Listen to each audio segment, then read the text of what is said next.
How do you do? Jen and Cam feel it would be unkind to present this program without a friendly word of warning. We are about to unfold our true crime podcast, a podcast of lifelong friends who seek to examine crimes which were committed without reckoning upon God. The discussion will be frank, and the subject matter will be of a grim and violent nature.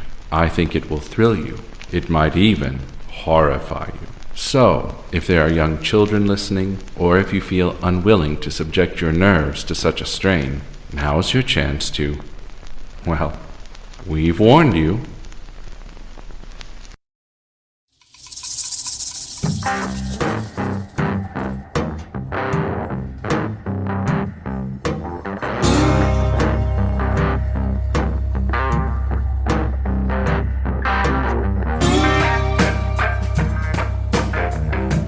Hi, Jen. Hey, Kim, how are you? I'm good. How are you? I'm doing great. We're finally getting cool weather here in Missouri. Oh, it's freezing. You can see your breath out. I love it. I know, it's fantastic. Finally. How have you been? What's been up? I've been dandy. You? Been great. All Not, right. Yeah, been great. We're just I guess we can talk afterwards. Full of lots of banter, are we, right now? Yes, we are. It's early on a Sunday morning and kind of exhausted, to be quite honest. But shall we get onto it? I say we just dive right in. Let's do it. All right, before I start, I'd like to give a content warning to this episode. We're going to be dealing with sexual assault. So, if this kind of content isn't good with your mental health, completely understand. And maybe you can sit this one out and come back. We'll still be here. We will. Whether you like it or not. Mm-hmm.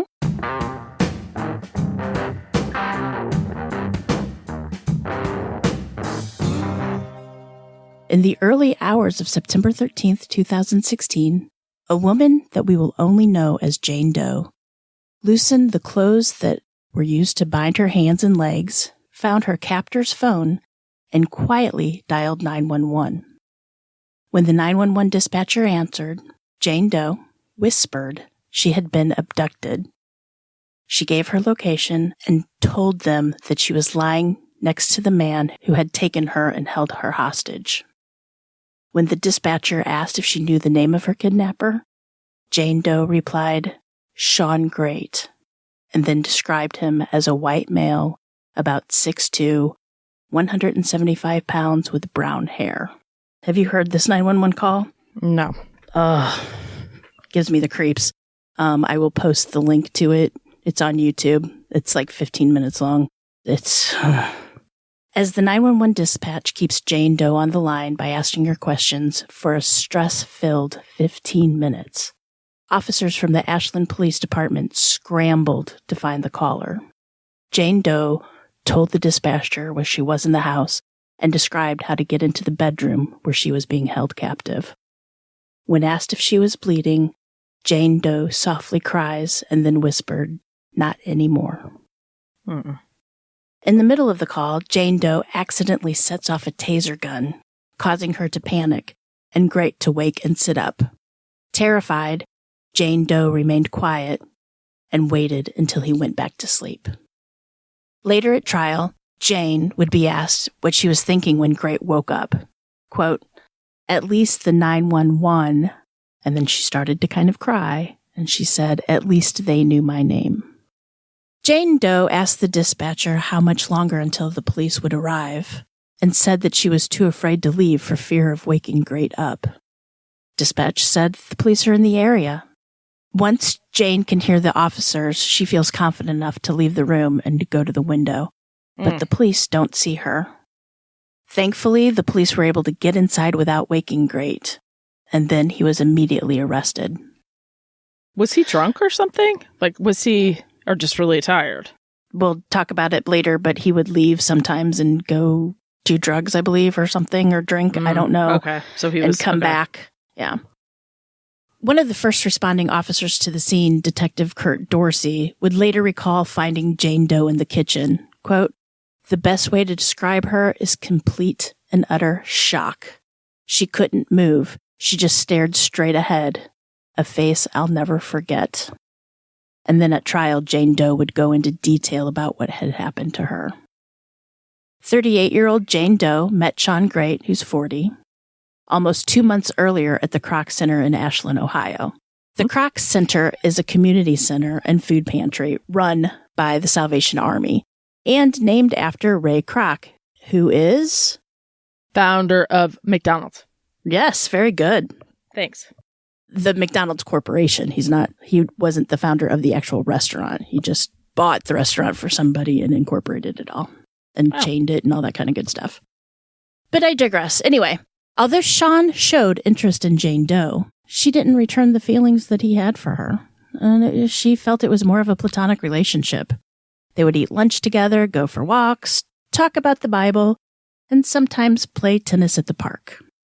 Jane said, quote, "He was kind of like my brother. He was kind of goofy, but he struck me as kind." Now, Jane was really religious and very conservative. She enjoyed reading the Bible, painting, and playing guitar. And she never allowed men into her home because, quote, "It's just not a good idea." So not allowing men into the home, much less consent to sex outside of marriage. On September 11th, Grate and Jane were out on a walk, and they stopped at the dollar store. There they saw a friend who gave them a ride back to Jane's place. And there she made them dinner of peanut butter sandwich, in which, when they ate, Shawn stayed outside because, why? She didn't allow men into her place. Grate tells Jane that, like, "Hey, my mom and sister gave me this huge bag of clothes. Why don't you come to my place and I'll give them to you?" So they do. Once Jane stepped inside the house, it would be 2 days before she would be able to walk out. It started innocently enough. Jane read aloud from the Bible, and then suddenly, Grate ripped the Bible from her hands and told her, quote, "You're not going anywhere." Shawn's personality had completely changed.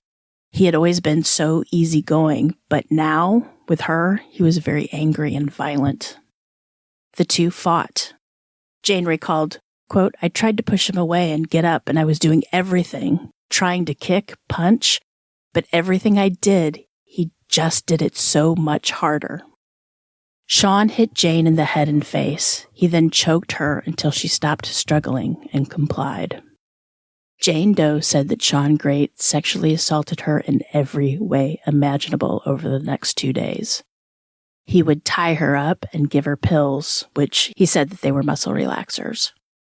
And that was the only thing he did give her. In fact, she had nothing to eat the entire time she was there.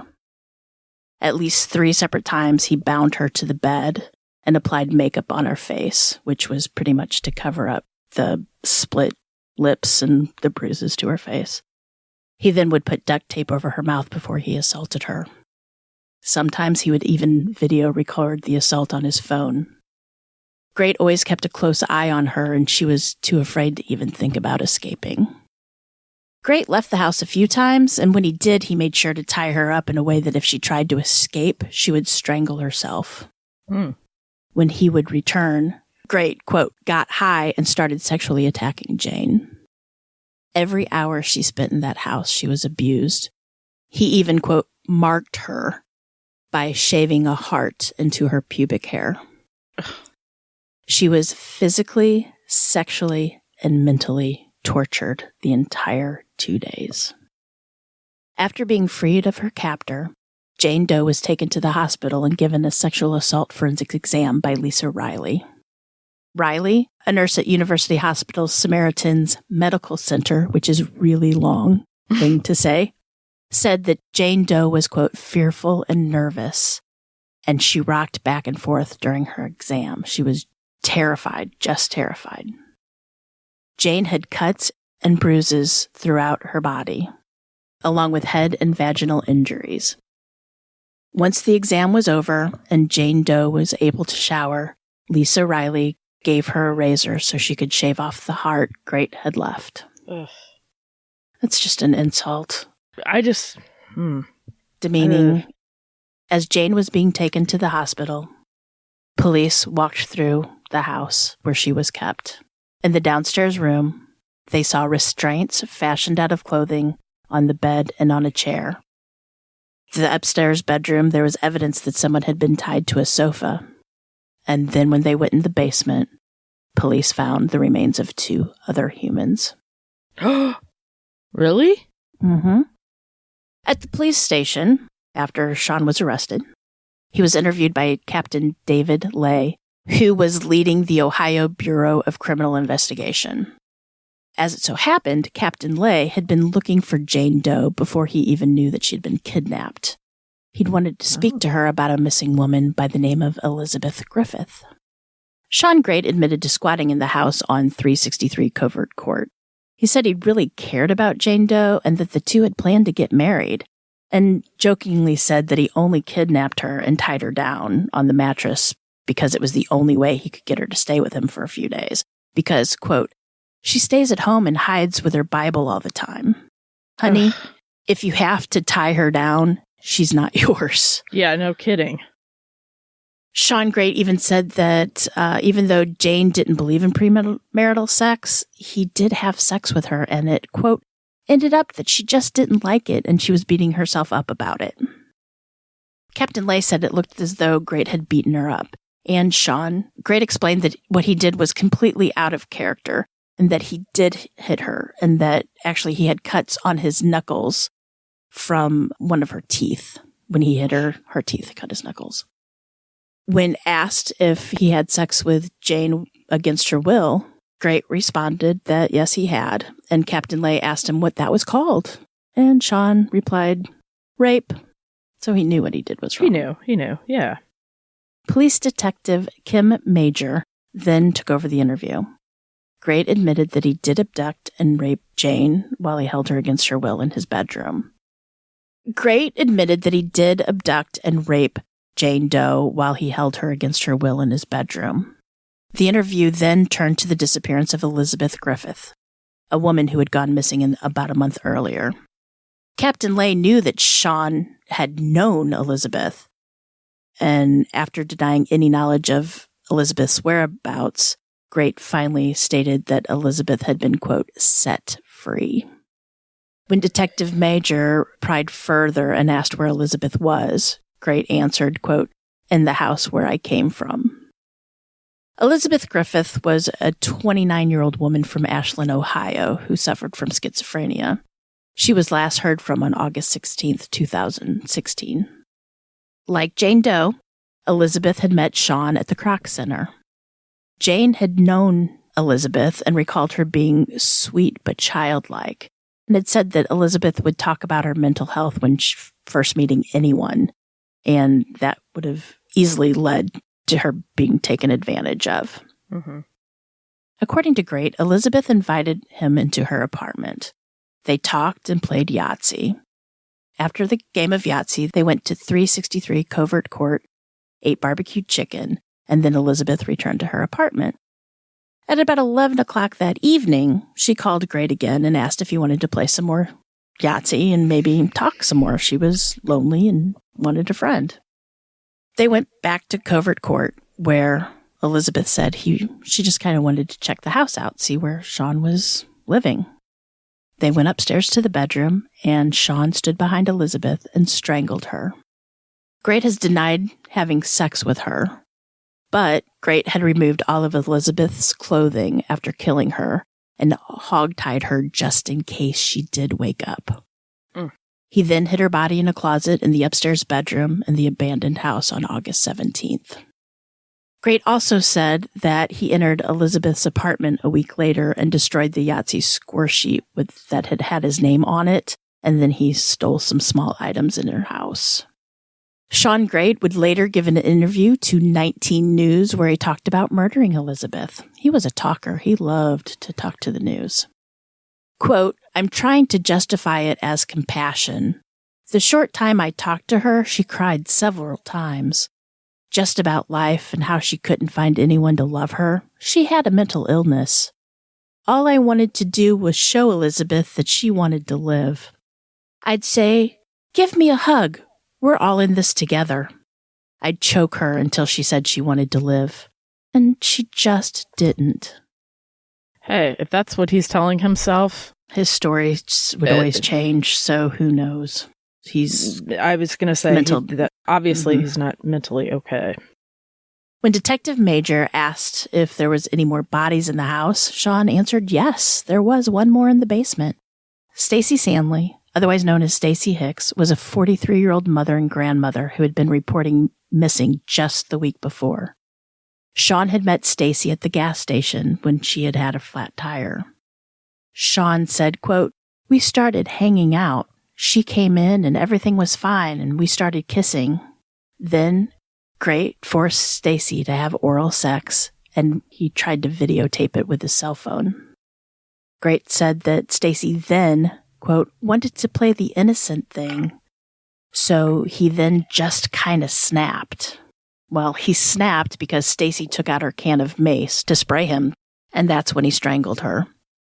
Afterward, Grate wrapped up her body, dragged her to the basement, and covered her body with trash. Grate would admit to taking over $40 from her purse and driving her car around town. After she died. I guess I didn't have to mention that, but yeah. He is like making up reasons to justify what he's doing. Mm-hmm. So with the search warrant in hand, police descend on the house at 363 Covert Court. Inside one of the upstairs bedrooms was a stripped-down bed with restraints made from clothing stolen from a donation bin attached to the mattress. There was a pole propped up against the wall with a sock and a layer of condoms wrapped around it. Now, I believe that was a homemade sex toy, maybe, possibly. Just thinking. Oh. Police also found a rocking chair, stuffed animals. In front of the closet that had been taped with black duct tape lay a pile of clothes with a swarm of fly larvae in it, and the police said the smell was deplorable. When the closet was opened, more piles of clothes and more flies were found. Looking under the clothes, police found the heavily decomposed body of Elizabeth Griffith. In the basement, beneath bags of trash and wrapped in a blanket, was Stacy Stanley. Her skirt had been pulled up over her waist and her underwear had been removed. Inside the house, police also found Stacy's car keys, a stun gun, and brass knuckles. So after Grate confessed to killing Elizabeth and Stacy, he asked Detective Major, quote, "How many people before I get the lethal injection?" And then he told detectives about a third body. Candace Cunningham was a 29-year-old woman from Mansfield who had had a relationship with Grate. They'd lived together in a rental home and were engaged, as what she told her mother, or told people, I should say. They lived together in a rental home and they were engaged. And people that knew the two said that they were inseparable, although they did fight a lot. Grate concurred that they did fight, and he also claimed that Candace was suicidal. He killed her in June of 2016. Candace's family knew that she was in a relationship with someone, but they never knew the name of the man that she was seeing. The last time Candace had spoken with her mother was just a few months earlier. Candace had told her that she was going to be moving to North Carolina, so it would be a while before she would be in touch. So basically, Candace was never reported missing because her parents didn't know. In fact, it was a surprise when the police knocked on her mother's door asking if she knew where Candace was, because they believed that the body they had found in this wooded area was her daughter. Grate also confessed that in January of 2015, he strangled Rebecca Lacey after he caught her stealing $40 from him. He strangled her and stuffed her body in a large, hard plastic golf bag, then took her into the basement of a vacant building where he was living. He left her body there for about a day and a half until he was able to borrow a car to dump her body in an area that she would later be found in March. The original cause of death was a drug overdose, but due to Grate's confession, they reopened her case. So she was for on murder. drugs, right? And then he killed her, but they thought that she had just OD'd? She was I a guess? sex worker and she was addicted to drugs. Yes. So they found her body. Her body was found and they immediately thought, she had drugs in her system and they just thought she'd overdosed. Well, she was also an acquaintance of Shawn's. That was proof that they did know each other. And they didn't even suspect that he had killed anybody, that he had killed her at all until he just confessed and said, oh yeah, by the way, Rebecca Lacey, I killed her. I caught her stealing $40 from me. So I strangled her. Shawn Grate also confessed to a murder of a woman in May of 2006, whose skeletal remains were found by a man walking his dog in a field on March 10th, 2007. And this would be what they think is his first victim. He claimed that this woman had been a magazine saleswoman, and her name was either Dana or Diane. And she had sold his mother a magazine subscription that she never received. And his mother was very upset, which made him very upset. One day, he saw this woman walking down the street, and he told her that he was interested in buying more magazines. He somehow coaxed her into the car and took her back into his house. And there he killed her in the basement by choking and stabbing her in the throat. He kept her body in the house for 2 days before he wrapped her body in a sheet and dumped her body. And he later came back and set fire to everything to get rid of the evidence. But in June 2019, through the DNA Doe project, Shawn Grate's first victim was identified as 23-year-old Dana Lowry. She was from Louisiana, and she was, in fact, working as a magazine saleswoman after she and her husband separated. She left behind 2 daughters who, at the time of her death, were only 1 and 5 years old. Her family had reported her missing after she quit calling home in May of 2006. Let's talk about the monster that is Shawn Grate, shall we? Shawn Grate was born in Marion, Ohio. I believe it's Marion, Ohio. August 8th, 1976. His parents divorced when he was 6 years old, and like most kids of divorce, especially at the time, he lived with his mother. Not a lot of information is available about his childhood, which is kind of funny because the guy likes to talk. But it is known that his half-sister cared for him a lot until he was 16 because his mom was gone an awful lot. And since juvenile records are always sealed, there's nothing, we don't know if he was in trouble with the police or anything, so we can just skip to age 18. And at 18, he was arrested for assaulting his girlfriend. Grate had been convicted of everything from burglary to assault. He was convicted of felony assault when he broke into a 17-year-old girlfriend's house with a butcher knife and hid under her couch, ready to pounce. This was in 1999.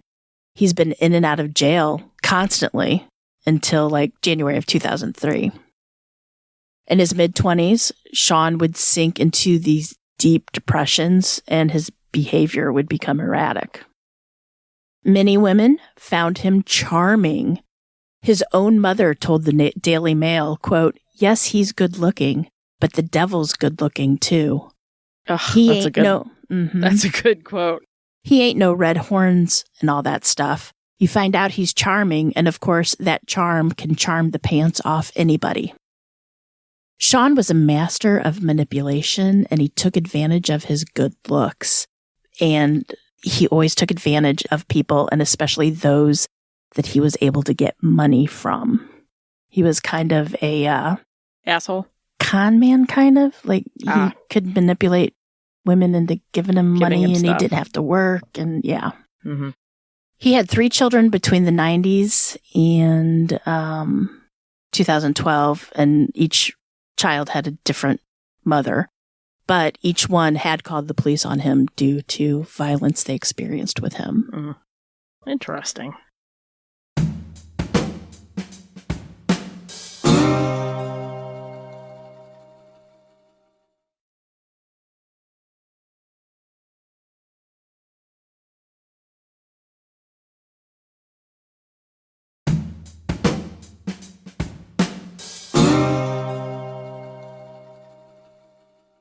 In 2005, he began seeing Christina Hildreth.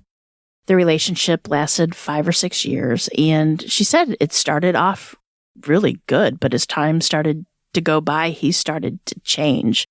And actually, there's an episode of Evil Lives Here. I think it's season 8, episode 2.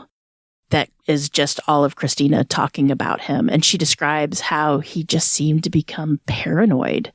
And he was very controlling and physically and emotionally abusive. Mm-hmm. And she tried for years to escape. She just tried to get out of the relationship, but she couldn't do it. She wasn't able to.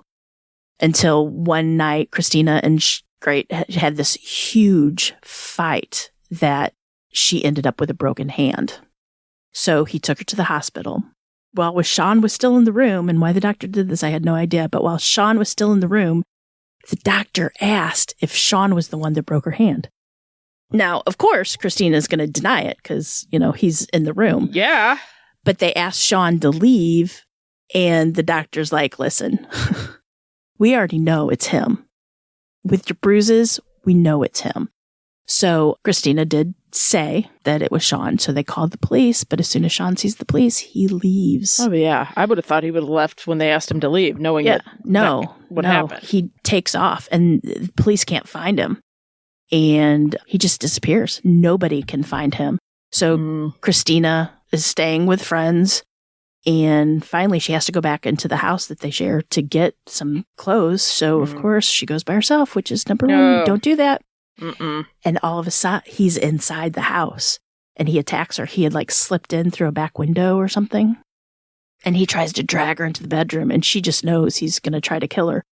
And finally, the neighbors heard screams, and the police came, and he's at the door, and she's like, no, it's fine. He's not here. I mean, it's horrifying. So finally, after the police leaves, she's able to calm him down and say, listen, okay, I'm going to help you escape. Police know you're here. They're looking for you. I'm going to help you escape. Meet me in the woods in 20 minutes. He falls for it. He goes to the woods.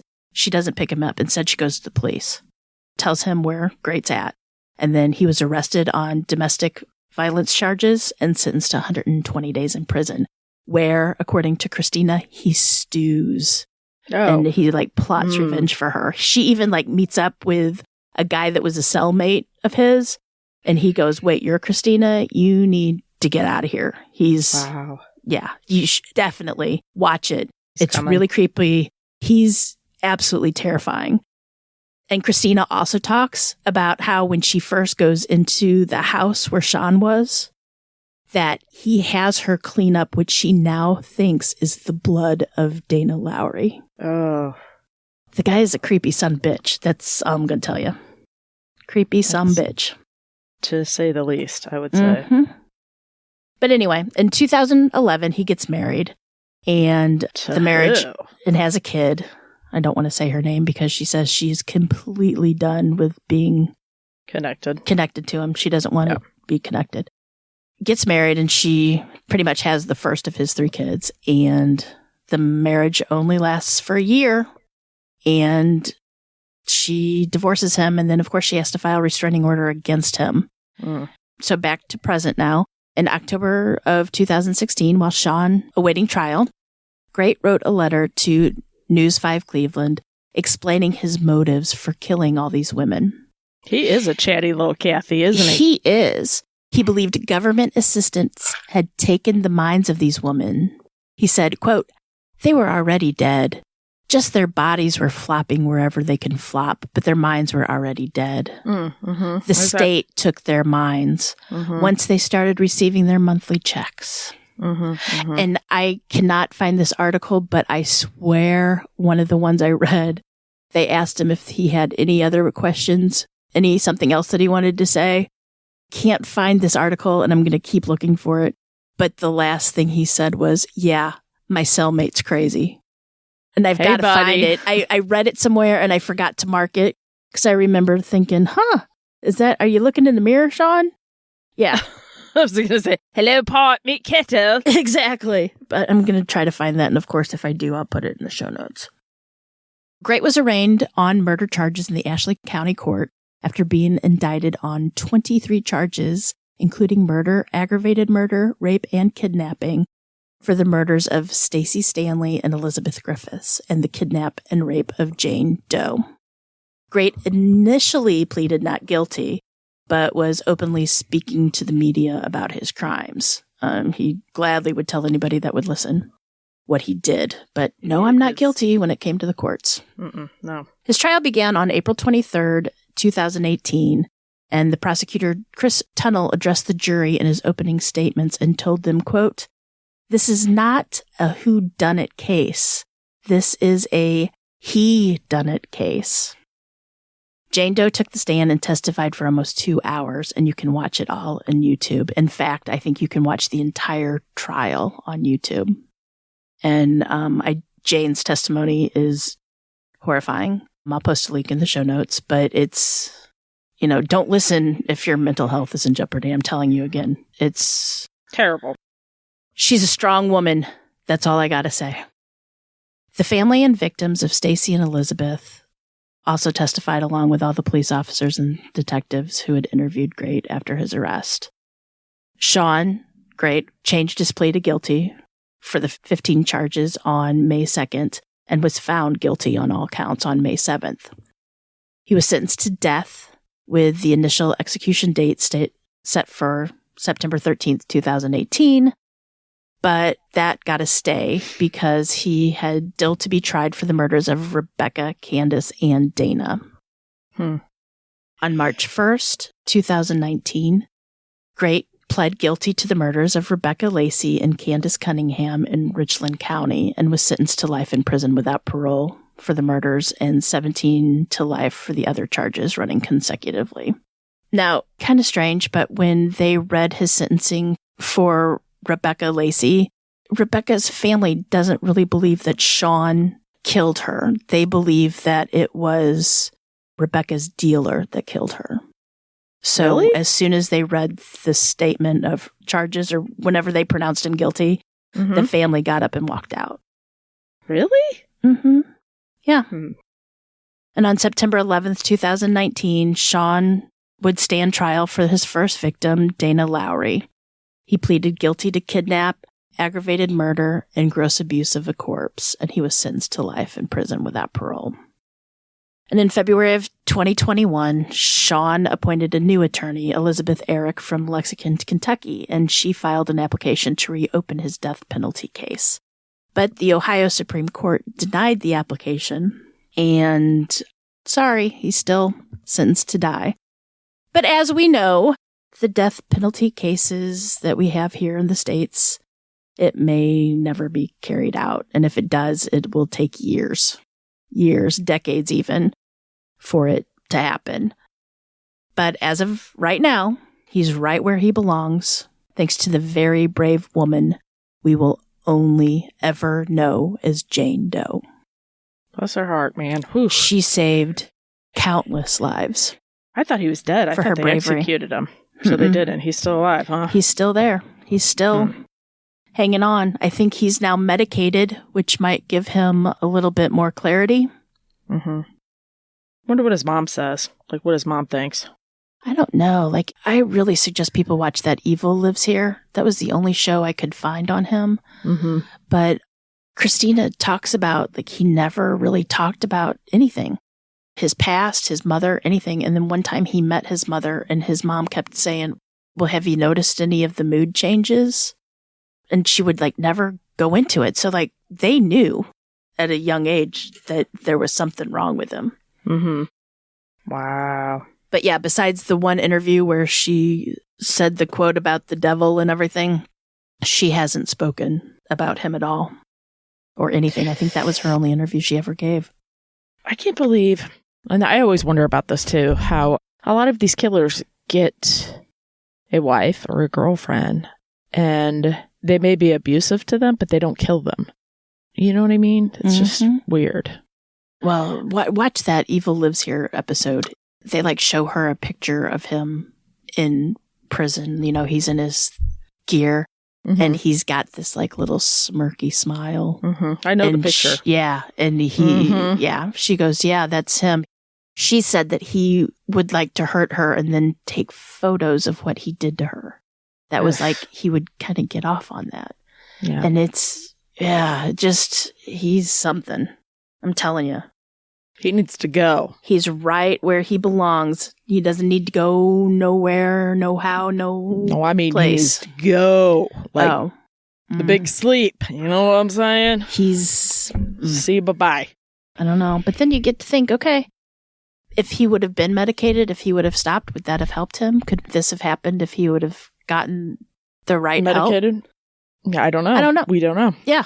And we probably possibly won't. And probably. The problem is you have to continue to take your medicine, and that's the problem with mentally ill folks. They feel better, and then they quit taking it. I mean, once he started talking, he talked nonstop. He even showed people how he strangled the women.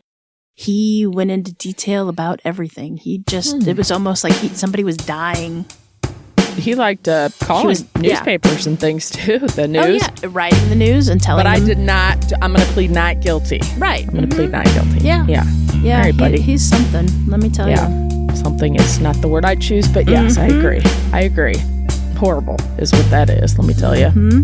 Let's do a little happy thing. Have you been watching anything lately on TV? You're so cute. Okay, so I finished Midnight Mass yesterday, which was good. You liked it a lot too. And then I started watching Only Murders in the Building. Yep, love it. That was this morning. That was cute. I like the feel of it. It's kind of campy, which I like. I love Martin Short's character. I love Bieber documentary. Of course. Yeah. I'm watching TikToks about a cat by the name of Justin Bieber. The cat actually talks. He's got like the little buttons that he presses to tell when he wants like things. The dog? Like Bunny the dog? Like Bunny the dog, yep. But it's a cat by the name of Justin Bieber. He's a great big orange cat. Is Bonnie the dog? Bunny. Yeah. Bunny. Bunny the dog is named Bunny, right? Not Bonnie? Yeah. Bunny has a new brother by the name of Otto, I think. Aw. Otto? Yeah. Cute. That's what about you? What have you been watching? Midnight Mass. I watched that. That was pretty. And Only Murders in the Building. I'm all caught up on that. Midnight Mass. Scariest thing about it was the zealot woman. Ooh, right. Another thing that made me really upset is I was like, God, who's playing that kid's father? Who's playing that adult man's father? And then I'm like, shit. That's Henry Thomas. That's Elliot from E.T. Elliot's not allowed to get that old. And that kind of upset me. Yep. Yeah. Did you watch Squid Games? No, my husband and daughter did, and they love it. Actually, we're going to make those little candies that they have that they have to etch out. We're going to make that sometime this week. My daughter wants to make those. It was, it was good. I liked it. I did like it. So. It's pretty much Battle Royale, the movie Battle Royale, which I liked a lot. For just some reason, there was something about Squid Games that you couldn't get into. Just couldn't get into. Yeah, I liked it. I know that my husband and everything loved it. And my husband just finished up all 5 seasons of Billionaires. Yep, I like that show too. Which he totally loved. Like, I can't Damian get him Lewis. to quit. Yep. Can't get him to stop talking about it. I love Paul Giamatti. Love Paul Giamatti. I think he's an amazing actor. Well, you should watch that. Did you watch it? It's good. No, and I probably won't because my husband loved it so much. Then he keeps talking about it and keeps telling me that I need to watch it. So I probably will never watch it. Don't watch it. That's pretty good, though. It is pretty good. Yeah, that's what I heard. But other than that, I've just been researching and writing for our 12 Nightmares Before Christmas that we're trying to get done. I concur. This is episode 1 recording today of how many we have? 5? Something like that? 6? I don't know. Something crazy. Yeah. But yes. Yeah. So you ready for Halloween? I haven't even thought about it yet. It's my daughter's already gone through 2 costumes. We've bought 2 different costume ideas for her, and she's now decided she's not doing either of them. So we're going for our 3rd. Okay. And you know what? After the good people hear this episode, you know what the next day is? Thursday. Do you know what Thursday is, Jen? No idea.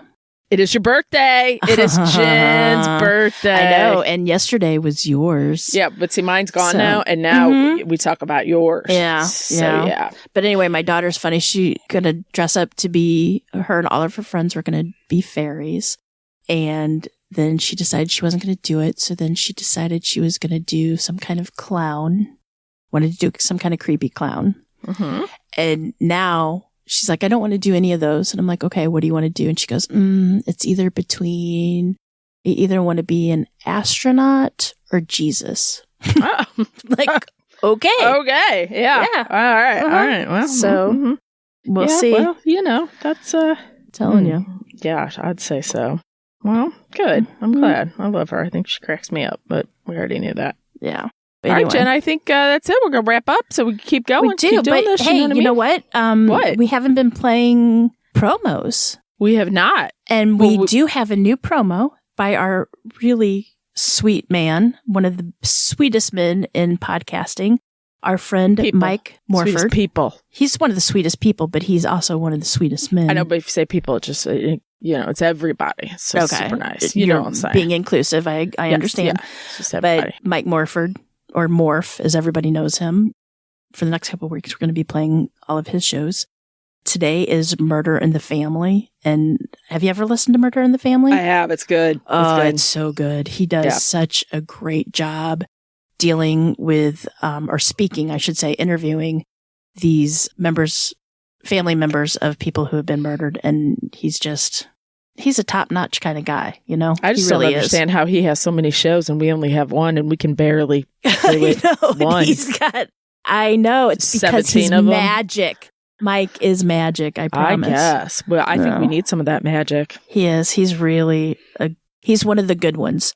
So if you haven't listened to Murder of the Family, or honestly any of his shows, you really need to do it. Anyway. But until then, you can listen to a promo that's going to play here. Exactly. Right after we finish all this off. That's right. Anyway, stay tuned to listen for it. Hey, Jen, you know what? Until then, remember, lock your doors. And keep passing by those open windows. Bye-bye. Love ya.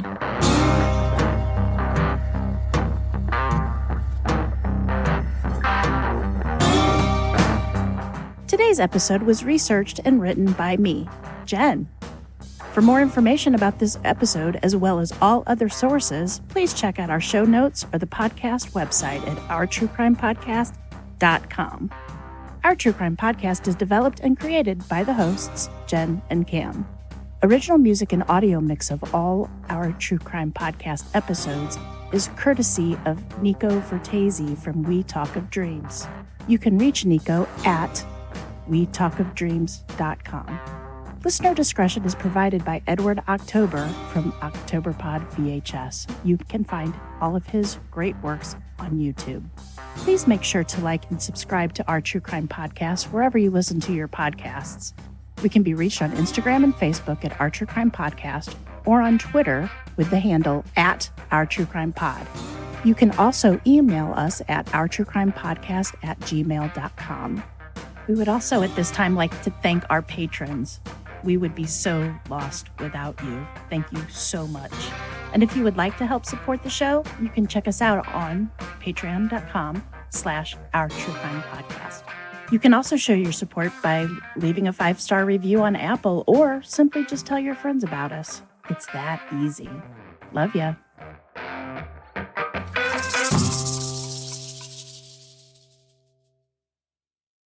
My name is Mike Morford. Some of you may know me as co-host of the podcast Criminology. I'd like to tell you about a solo podcast that I host, which is very close to my heart. It's called The Murder in My Family. We've all heard about horrible murder cases in the news, both solved and unsolved. Most of the time, we listen for a moment and then go about our daily routine.